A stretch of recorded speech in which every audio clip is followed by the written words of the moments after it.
debate. So maybe This is you why should do a little nothing is done in this round. town, because you guys figure back and forth and talk about items that shouldn't even be city business. Proclamations are not city business. We should be worried about getting jobs, like good paying jobs, not retail McDonald's tire shop stores. I remember when I moved to this town, there was like, your dad worked at the factory. They worked at Beckman's, they worked at the vitamin factory, Johnston's, the registry. You know, what happened to those jobs? Yeah. And what happened to those people after those plants shut down? They left. Imagine if they stayed. Imagine if those people were stayed in the revenue that Porterville could go. But no, we still live in the past here. You know, nothing progress because we figure on these items.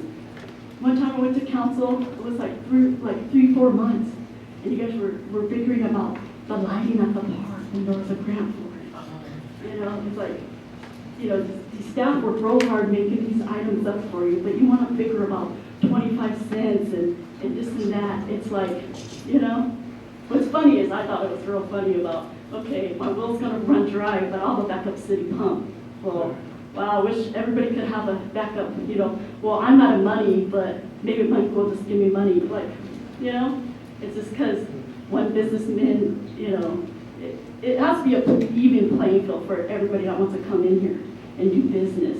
You can't choose one or the other. It should be, you know, transparent. But for you guys to bicker and over-talk each other and not follow like even a simple order, and right here it's 1718 on the next scheduled council meeting. Well, you should have just watched your wording. Thank you. Anyone else who wishes to address the council? Seeing none.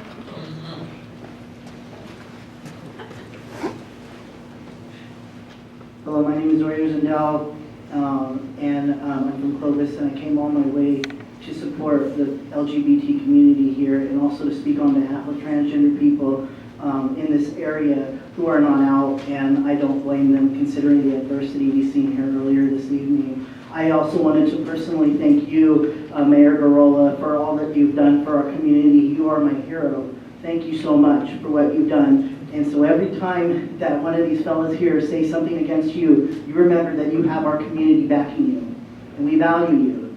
And what I don't understand is that it's anybody, any group can apply for a proclamation, but since it's our group, that's when all of the chaos is let loose. I don't understand that. How is that equal? That any other group can ask for a proclamation, but when it's our group, it's an issue. Now, think about that. Ask yourself what it is you're afraid of. Ask yourself, do you have any gay, lesbian, bisexual, transgender friends? And I know that there was a comment made about dinners and socials, and that's all we do for the community, but so we have them. But are these other people attending? Do they even know how much about our community do you really know about in order to say that you can't have this or can't have this? Some people earlier today said, this isn't about hate, it's not about hate. But I'm sorry, but when it's deciding what we can and can't have, yes, it is about hate because it's restriction solely for how we identify, which is not our choice. And I think if you knew gay and lesbian, bisexual, transgender people, you would understand that. You have a lot of support, Mayor Gurrola. You should be very, very proud of what you've done. You've made history and you've set a precedence for equality, and it's just a matter of the rest of Porterville to trying to catch up, where, I mean, there's some that aren't trying. But I come from an equally conservative area, Clovis, and they didn't have this proclamation even reaching the meeting. And it's because of that, someone I have known committed suicide because of the lack of diversity, the lack of support for all groups, not just one group. Any group can apply. This isn't, we're not trying to be special or anything. We just want to be recognized because so often have we not been. So often have we faced such adversity. So much to the point we never, some of us have spent the majority of our life not disclosing who we are. And I thank you, Virginia Gurrola, for doing what you did because you make it possible for people to be themselves and be proud of who they are and the group they belong to. Thank you so much. Thank you. Is there forward. Good evening, Mayor. My name is Andre Gomez, and I am. Raise your microphone, please. There you go. Thank you. My name is Andre Gomez, and I am a resident of Farmersville. And I just wanted to address the council this evening regarding the proclamation. First of all, I would like to thank you, Mayor Gurrola, for instating the proclamation. I was sitting here on Tuesday, and I couldn't believe the horrific things that people were saying. I didn't know anyone in this room, with the exception of a few people. But nonetheless, there was hatred towards me for being an LGBT member, which I had no control over.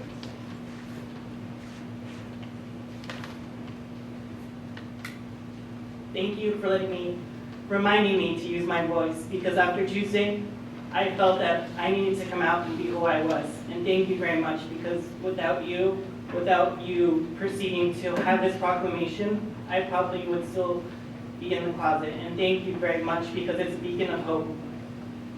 And no matter what anyone tells you, know that you'll always be in my heart, and thank you very much. Thank you. Is there anyone else who wishes to address the council?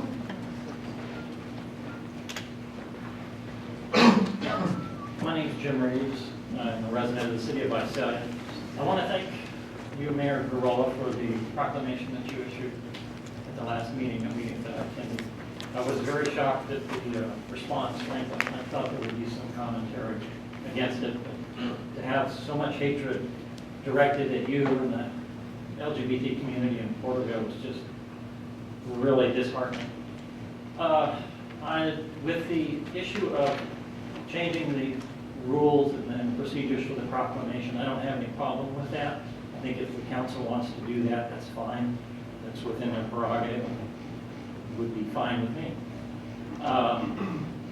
Issuing the other resolution that the councilman Ward suggested, I'm fine with that too. That seems like a nice resolution.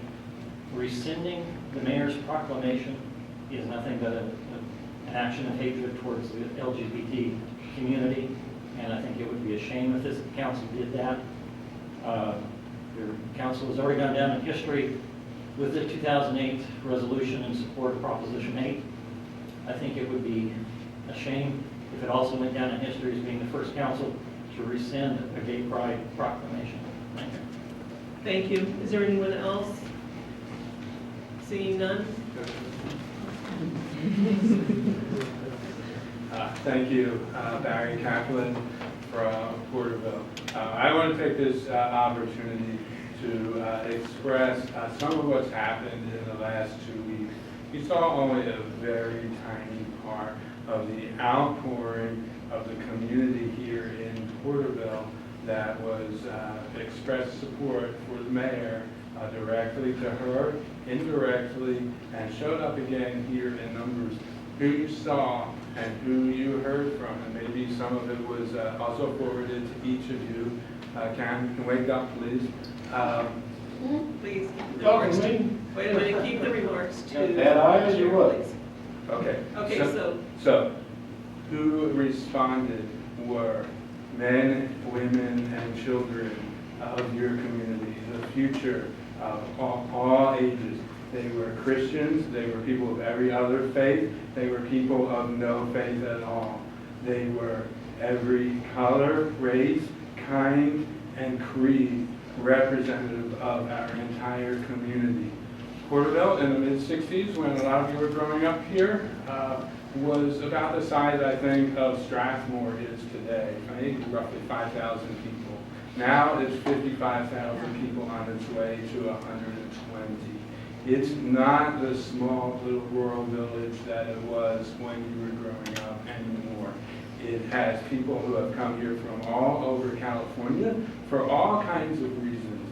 And there's only going to be more. It's going to double in size. It's time for you to step up and represent the 50 of the 55,000 people who have come here since the mid-60s when you were children, and that's who your constituency is today. And that's who spoke to you today, they spoke to you last Tuesday, they spoke to you every minute between, not last Tuesday, but 2 weeks ago, every minute between June 4th and today, asking you to come into the modern world. It's not confusing.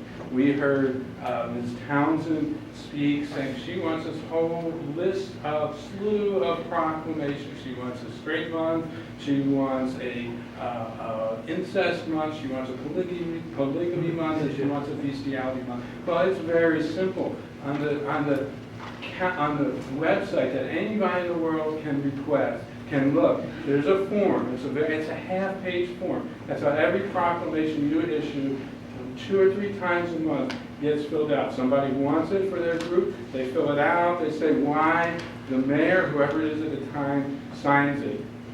Hamilton, when he was mayor, he took it on himself to issue ceremonial keys to the city when he never told the council about it. I checked the minutes.